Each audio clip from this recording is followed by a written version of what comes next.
tahun 2025, dan cakrawala kota seperti Shanghai dan Shenzhen kini bukan lagi sekadar simbol kekuatan ekonomi. Mereka adalah bukti hidup dari masa depan yang sedang dibangun hari ini. Jika kita amati lebih dekat, kita melihat lebih dari sekadar baja dan kaca. Jendela-jendela di gedung-gedung pencakar langit ini bukan hanya penghalang transparan. Banyak di antaranya sebenarnya adalah panel surya canggih, diam-diam menangkap sinar matahari dan mengubahnya menjadi listrik. Inilah dunia di mana setiap elemen kota ikut berkontribusi pada jaringan listriknya. Suara lembut yang terdengar di jalanan bukan lagi deru mesin pembakaran, melainkan bisikan kendaraan listrik yang meluncur di atas jalan-jalan yang dipenuhi sensor pintar. Semuanya berkomunikasi dalam tarian digital yang efisien dan teratur. Inilah wajah baru Tiongkok, sebuah bangsa yang menulis ulang takdirnya, bukan dengan tinta ideologi lama, melainkan dengan kode dan silikon abad ke-21. Apa yang kita saksikan adalah transformasi yang disengaja dan direncanakan dengan sangat rinci. Ini adalah visi di mana teknologi dan keberlanjutan bukanlah dua hal yang saling bertentangan, melainkan dua sisi dari koin yang sama. Udara lebih bersih, lalu lintas mengalir dengan kecerdasan yang hampir organik, dan layanan publik diberikan dengan presisi yang dulu hanya ada di fiksi ilmiah. Drone, yang dulu hanya sekadar hiburan, kini rutin melakukan tugas, mulai dari pengiriman paket hingga inspeksi infrastruktur. Semua gerakannya diatur oleh otak AI pusat. Cahaya yang menyala dari gedung-gedung di malam hari, didukung oleh portofolio energi yang beragam, mulai dari reaktor nuklir generasi terbaru, ladang surya raksasa di Gurun Gobi, hingga turbin angin yang mengoptimalkan performanya sendiri. Ini bukan mimpi jauh, ini adalah kenyataan yang sedang terungkap di lanskap perkotaan Tiongkok. Transformasi ini berakar pada ambisi nasional yang luas dan sangat detail. Ambisi ini menjalar dari kebijakan pemerintah pusat, hingga ke algoritma yang mengatur lampu lalu lintas di kota provinsi. Tujuannya jelas, membangun masyarakat yang tidak hanya makmur, tetapi juga tangguh, efisien, dan mandiri secara teknologi. Setiap gedung pencakar langit baru, setiap jalur kereta cepat, dan setiap pabrik pintar adalah bagian dari puzzle yang jauh lebih besar. Puzzle yang ketika disusun memperlihatkan sebuah bangsa yang bertekad memimpin dunia ke era baru. Era yang didefinisikan oleh kecerdasan buatan, energi bersih, dan imajinasi ulang tentang seperti apa superpower modern. Saat kita berdiri di sini pada tanggal 2 Juli 2025, sulit untuk mengabaikan kecepatan perubahan ini.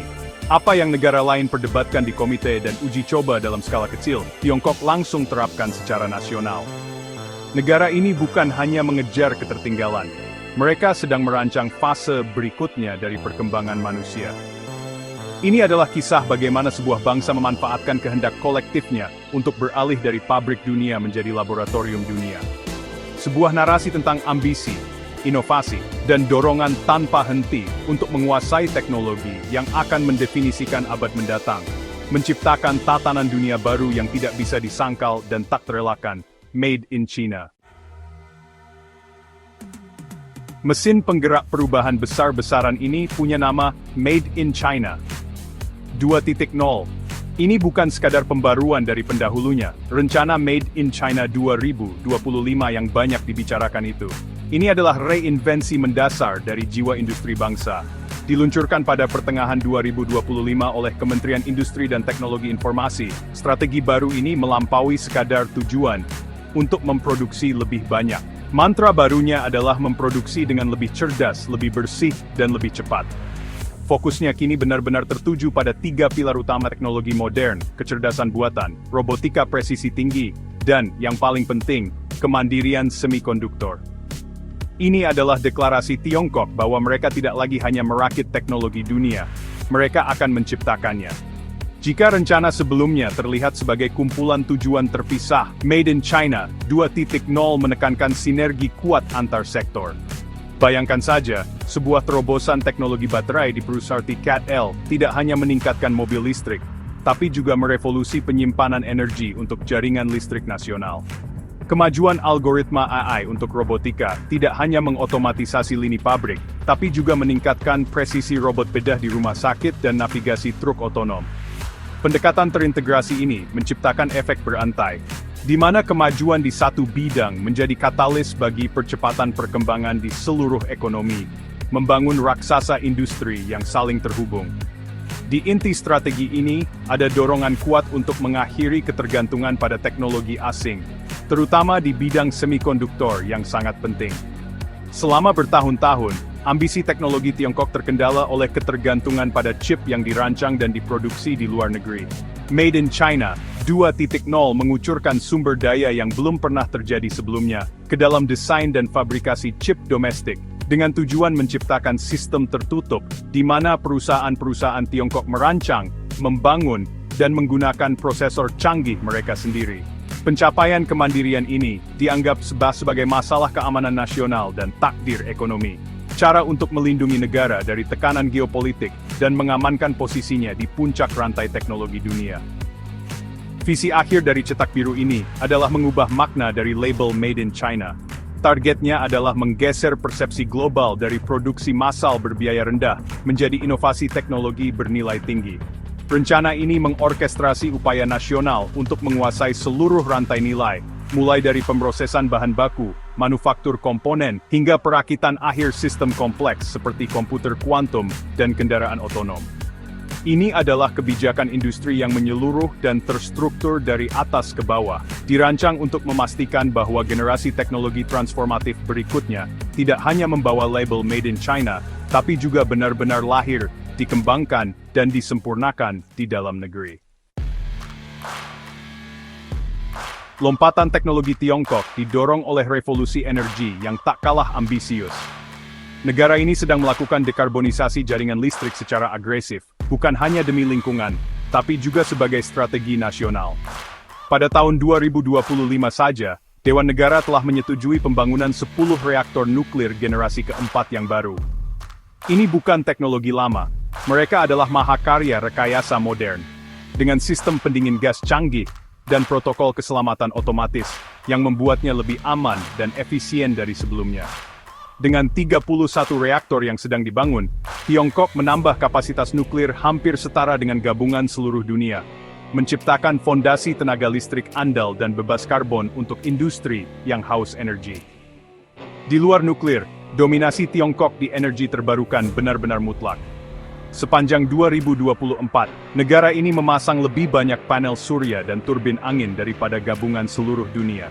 Gurun Gobi yang luas dan penuh sinar matahari diubah menjadi lautan panel surya, termasuk ladang surya Urumqi di Xinjiang yang menjadi terbesar di dunia pada Juni 2024. Namun, ini bukan soal skala saja, ini juga soal inovasi. Perusahaan-perusahaan Tiongkok memelopori sel surya transparan yang bisa dipasang di fasad gedung dan mengembangkan turbin angin bertenaga AI yang mampu menyesuaikan bilahnya secara real-time sesuai kondisi angin, meningkatkan efisiensi hingga 35%. Mereka sedang membangun mesin energi hijau dengan ukuran dan kecanggihan tak tertandingi. Ambisi ini bahkan melampaui atmosfer bumi. Pada Juni 2025, Tiongkok berhasil melakukan uji coba pertama transmisi tenaga surya dari orbit ke bumi. Jika teknologi ini disempurnakan, energi bersih bisa mengalir tanpa henti, tanpa tergantung cuaca atau waktu. Di darat, negara ini juga memimpin dalam penyimpanan energi, komponen vital untuk jaringan listrik berbasis terbarukan. Para peneliti kini memproduksi massal baterai sodium air inovatif, menawarkan alternatif yang lebih murah dan melimpah dibandingkan lithium ion, memastikan energi yang dihasilkan saat matahari bersinar dan angin bertiup bisa disimpan untuk digunakan saat dibutuhkan. Dorongan tanpa henti ini membuat pemerintah mempercepat target iklimnya secara signifikan. Targetnya sekarang adalah 90% pasokan listrik di kota-kota besar berasal dari sumber non-fosil pada tahun 2035, 5 tahun lebih cepat dari jadwal semula. Ini bukan hanya soal membersihkan udara di Beijing atau Shanghai. Ini adalah strategi terukur untuk mendominasi pasar energi bersih global. Dengan menguasai lebih dari setengah paten energi bersih dunia dan rantai pasok manufaktur panel surya, turbin angin, dan baterai, Tiongkok menempatkan dirinya bukan sekadar pengguna teknologi hijau, tapi juga sebagai pemasok utama di dunia. Transformasi lanskap energi Tiongkok tercermin di jalan-jalannya. Era mesin pembakaran internal dengan cepat berakhir di sini. Per Juli 2025, 60% dari seluruh mobil baru yang dijual di negara ini adalah kendaraan listrik. Ini bukan pasar khusus. Ini sudah menjadi arus utama. Berjalan di kota besar manapun, suara lembut motor listrik menggantikan deru mesin lama. Jaringan stasiun pengisian daya yang padat, banyak yang terintegrasi di tiang lampu jalan dan tempat parkir, membuat kekhawatiran soal jarak tempuh menjadi kenangan masa lalu. Adopsi massal ini bukan kebetulan. Ini hasil dari tahun-tahun subsidi pemerintah, investasi infrastruktur dan persaingan domestik sengit, yang melahirkan beberapa kendaraan listrik paling canggih di dunia. Di jantung revolusi listrik ini adalah keunggulan Tiongkok dalam teknologi baterai. Perusahaan seperti CATL dan Gotion kini bukan hanya bersaing, tapi menetapkan standar global. Mereka telah melampaui baterai lithium-ion konvensional, dan kini memproduksi massal baterai solid-state generasi berikutnya. Sumber tenaga baru ini benar-benar mengubah permainan lebih ringan, jauh lebih aman, dan memiliki kecepatan pengisian yang luar biasa.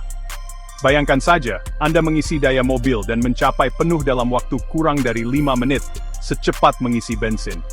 Teknologi yang kini mulai diterapkan di kendaraan konsumen ini, menghilangkan salah satu hambatan terakhir adopsi EV secara universal, dan memberi produsen mobil Tiongkok keunggulan besar di panggung dunia.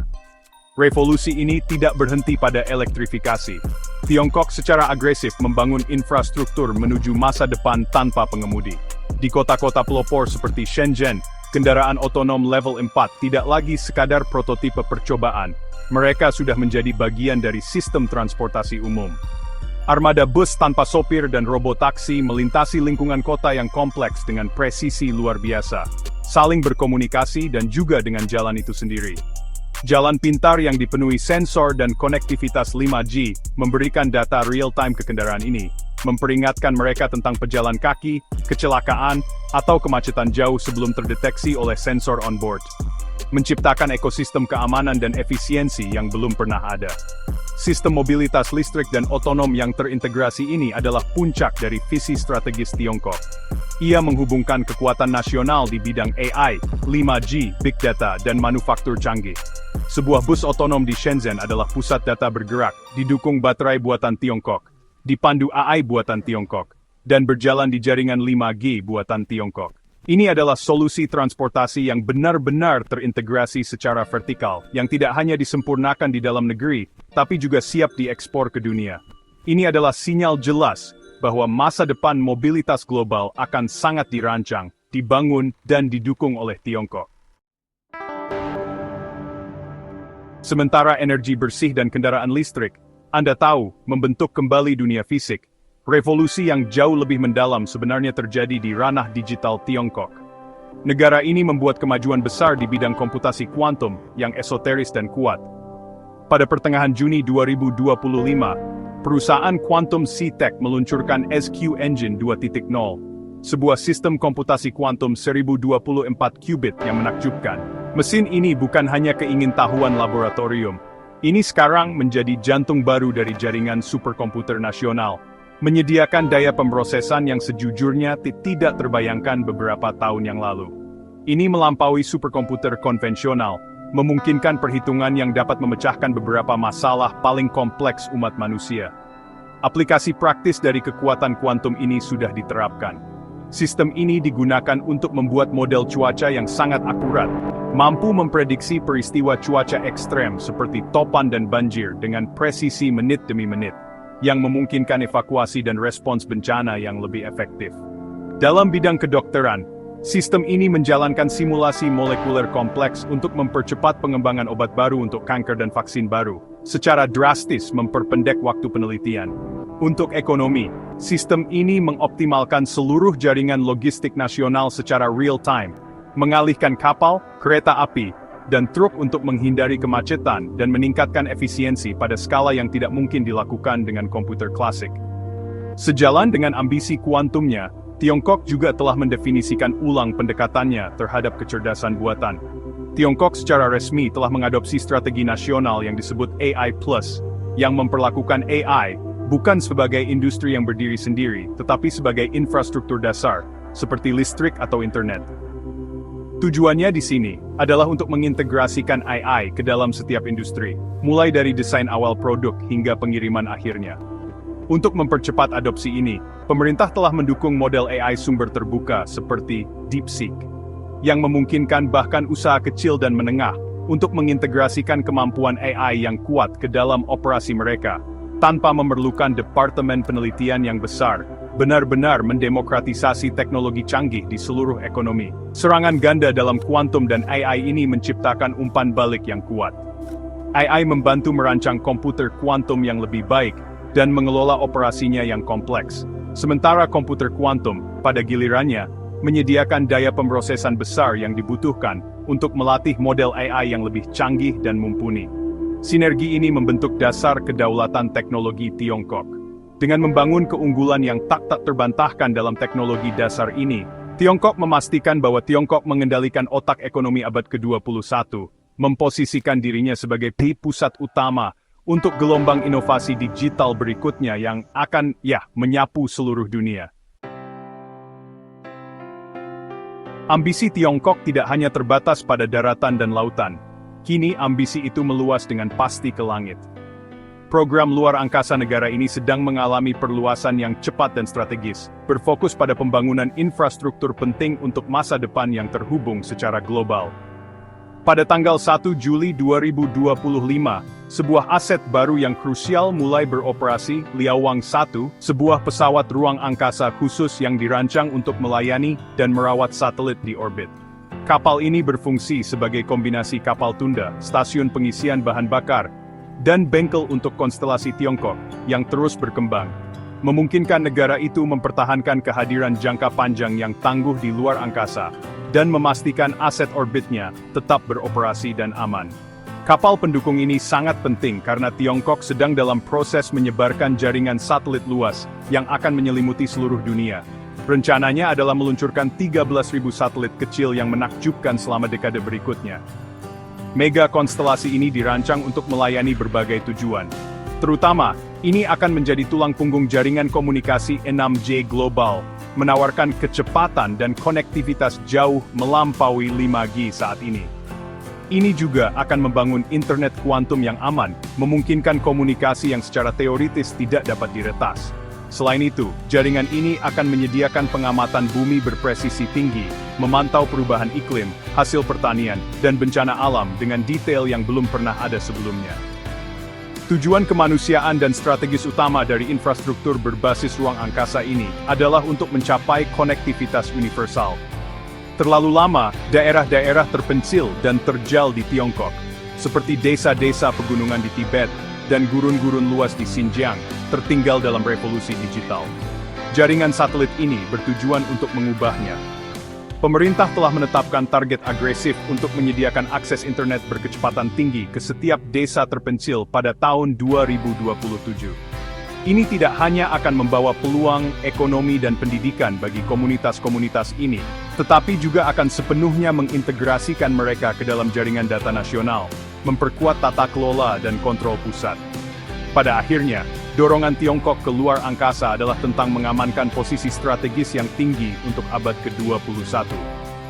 Dengan membangun posisi global, komunikasi, dan jaringan pengawasan independennya sendiri, Beijing mengurangi ketergantungannya pada sistem asing seperti GPS Amerika atau penyedia internet satelit komersial. Ini memastikan bahwa militer, ekonomi, dan infrastruktur pentingnya dapat beroperasi menggunakan jaringan yang aman dan berdaulat. Ambisi surgawi ini adalah bagian terakhir dari strategi Tiongkok untuk kemandirian teknologi yang komprehensif, memastikan pengaruhnya meluas dari kedalaman ranah kuantum hingga luasnya luar angkasa.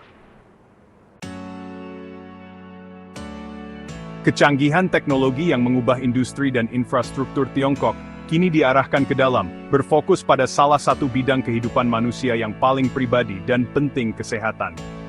Di bawah program nasional bernama Smart Health 2030, negara ini mempelopori model kedokteran baru yang bersifat prediktif, personal, dan didukung oleh data. Sistem ini memanfaatkan analisis massal data genomik dari jutaan warga, menggabungkannya dengan AI dan catatan blockchain yang aman untuk beralih dari mengobati penyakit menjadi mencegahnya. Ini adalah sistem yang dirancang untuk memahami biologi individu setiap pasien dengan presisi luar biasa. Pendekatan berbasis data ini menghasilkan terobosan dalam pengobatan penyakit kompleks seperti kanker. Peneliti Tiongkok berada di garis depan dalam menerapkan teknologi pengeditan gen canggih seperti CRISPR-Cas15 untuk terapi yang sangat individual. Contoh yang menyentuh baru-baru ini muncul dari sebuah rumah sakit di Wuhan, di mana seorang anak kecil didiagnosis menderita jenis kanker tulang yang langka dan agresif. Alih-alih menggunakan regimen kemoterapi yang sama untuk semua, dokter mengurutkan genom anak tersebut dan susunan genetik spesifik tumornya. Model AI, yang dilatih dengan jutaan catatan medis dan kumpulan data genomik, kemudian merancang terapi gen unik yang disesuaikan secara khusus untuk menargetkan sel kanker pada satu pasien tersebut, menawarkan tingkat personalisasi yang sebelumnya tidak terbayangkan. Kekuatan AI dirasakan di seluruh sistem layanan kesehatan. Di rumah sakit, algoritma AI menganalisis pemindaian medis seperti X-ray dan MRI, mendeteksi anomali dengan kecepatan dan akurasi yang seringkali melampaui radiolog manusia.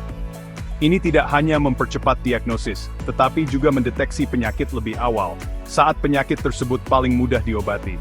Dalam kesehatan masyarakat, model AI menganalisis aliran data yang sangat besar, mulai dari query mesin pencari hingga penjualan apotek, untuk memprediksi wabah penyakit sebelum terjadi. Memungkinkan petugas kesehatan mengerahkan sumber daya secara proaktif. Ini menciptakan sistem kesehatan masyarakat yang lebih tangguh dan responsif, yang mampu mengelola krisis kesehatan dengan presisi berbasis data. Revolusi dalam kesehatan presisi ini lebih dari sekadar teknologi canggih. Ini mewakili perubahan mendasar dalam filosofi perawatan. Tujuannya adalah untuk menciptakan sistem layanan kesehatan yang merawat individu, bukan hanya penyakitnya. Dengan memahami faktor genetik, gaya hidup, dan lingkungan yang unik dari setiap individu, dokter dapat meresepkan tidak hanya perawatan yang dipersonalisasi, tetapi juga rencana pencegahan yang dipersonalisasi. Inilah janji Smart Health 2030, masa depan di mana kedokteran tidak lagi reaktif, tetapi proaktif, tidak umum tetapi sangat personal. Semuanya diatur oleh kekuatan analitis kecerdasan buatan yang luar biasa. Revolusi teknologi dan industri Tiongkok bukan lagi urusan dalam negeri. Setelah menyempurnakan model pembangunannya di dalam negeri, Beijing kini secara aktif mengekspor visinya tentang masa depan ke seluruh dunia. Ini adalah fase baru pengaruh global, yang jauh melampaui sekadar menjual produk. Tiongkok mengekspor seluruh sistem, cetak biru untuk pabrik terintegrasi AI, teknologi untuk kota pintar, dan dukungan finansial untuk proyek energi bersih berskala besar. Sejak 2023, perusahaan-perusahaan Tiongkok telah mengumumkan investasi asing sebesar 168 miliar dolar di sektor energi bersih saja, membangun bentuk baru diplomasi teknologi yang kuat. Pengaruh ini paling terlihat di negara-negara global selatan. Negara-negara di Amerika Selatan, Afrika, dan Asia dengan antusias merangkul keahlian Tiongkok untuk membangun infrastruktur abad kedua mereka sendiri. Di Brasil, teknologi Tiongkok membantu membangun ladang surya yang luas di Amazon. Di Pakistan, koridor ekonomi Tiongkok-Pakistan sedang ditingkatkan dengan jaringan transportasi dan logistik pintar yang ditenagai oleh AI Tiongkok. Kemitraan ini menarik karena Tiongkok menawarkan paket lengkap, teknologi, pembiayaan, dan model implementasi yang terbukti cepat. Bagi banyak negara berkembang, ini merupakan kesempatan untuk melompati puluhan tahun pembangunan industri tradisional dan langsung terhubung ke masa depan teknologi tinggi. Yang diekspor bukan hanya perangkat keras, tetapi filosofi industri baru. Model manufaktur yang terintegrasi, efisien, dan digerakkan oleh AI yang disempurnakan di bawah Made in China 2.0, kini diadopsi oleh negara-negara lain. Mereka melihat keberhasilan Tiongkok sebagai cetak biru untuk transformasi ekonomi mereka sendiri. Ini menciptakan lingkup pengaruh yang kuat, di mana negara-negara mitra semakin terintegrasi ke dalam ekosistem teknologi Tiongkok, mengadopsi standarnya, menggunakan platformnya seperti jaringan 6G, dan menyelaraskan pengembangan industri mereka dengan tujuan strategisnya. Ini adalah cara yang halus namun mendalam untuk membentuk kembali pola ekonomi global. Dorongan keluar ini adalah komponen inti dari strategi jangka panjang Tiongkok. Dengan membantu membangun infrastruktur masa depan di negara lain, Tiongkok menciptakan pasar baru untuk teknologinya, dan ketergantungan baru pada keahliannya. Ini adalah langkah untuk memposisikan dirinya di pusat tatanan ekonomi global baru, di mana ia adalah arsitek utama dan pemasok sistem dasar yang menggerakkan kehidupan modern. Ini bukan lagi hanya tentang infrastruktur fisik pelabuhan dan jalur kereta api, inisiatif sabuk dan jalan. Ini tentang membangun infrastruktur digital dan hijau seluruh planet. Kecepatan dan skala yang menakjubkan dari kemajuan teknologi Tiongkok telah menciptakan gelombang kejut dalam tatanan global. Dunia kini bergulat dengan kenyataan baru, pusat gravitasi teknologi, untuk pertama kalinya dalam lebih dari 1 abad, mungkin bergeser ke timur. Ini merupakan tantangan besar bagi Barat, khususnya Amerika Serikat dan Eropa, yang telah lama memegang kendali tak terbantahkan dalam inovasi. Dominasi Tiongkok dalam industri-industri penting yang berorientasi masa depan, mulai dari 700.000 paten energi bersih yang dimilikinya, hingga produksi robot industri yang luar biasa, memaksa ibu kota Barat untuk berbenah. Tantangannya bukan hanya ekonomi, ini sangat geopolitik. Dunia semakin bergantung pada rantai pasokan Tiongkok untuk teknologi yang dibutuhkan untuk memerangi perubahan iklim dan membangun ekonomi modern. Jika Anda ingin membangun pembangkit listrik tenaga surya, mendirikan turbin angin, atau membuat mobil listrik, kemungkinan besar Anda akan membutuhkan komponen, baterai, atau mesin buatan Tiongkok. Ketergantungan ini memberikan Beijing pengaruh besar, memungkinkannya menggunakan kepemimpinan teknologinya sebagai alat kebijakan luar negeri yang kuat. Tiongkok dapat memberi penghargaan kepada mitranya dengan akses ke inovasinya dan berpotensi membatasi akses bagi rival geopolitik, menciptakan bentuk pengaruh global yang baru dan kuat. Sebagai tanggapan, negara-negara Barat bergegas merumuskan strategi mereka sendiri. Mereka mengucurkan miliaran dolar untuk memindahkan kembali manufaktur semikonduktor, mendanai penelitian AI dan komputasi kuantum, dan mencoba membangun rantai pasokan energi bersih alternatif. Namun, mereka menghadapi perjuangan berat yang sulit. Model Tiongkok yang dipimpin negara dan terkoordinasi secara terpusat memungkinkan kecepatan dan skala implementasi yang sulit ditandingi oleh ekonomi pasar yang lebih terfragmentasi. Debatnya bukan lagi tentang apakah akan bersaing, tetapi bagaimana bersaing dalam perlombaan di mana Tiongkok telah membangun keunggulan yang tangguh. Kita berada pada titik balik sejarah. Bangkitnya Tiongkok sebagai kekuatan super teknologi bukan hanya kisah tentang keberhasilan satu negara. Ini adalah kisah tentang penyeimbangan kembali kekuatan global dan fajar dunia multipolar yang baru. Persaingan untuk mendefinisikan abad ke-21 tidak akan terjadi di medan perang tradisional, tetapi di laboratorium penelitian, di lantai pabrik, dan di seluruh jaringan digital yang kini menghubungkan kita semua. Implikasi dari pergeseran ini akan terasa selama beberapa generasi, karena dunia beradaptasi dengan tatanan baru, di mana aturan, standar, dan teknologi masa depan mungkin tidak lagi ditulis secara eksklusif di Barat, tetapi sebagian besar akan made in China.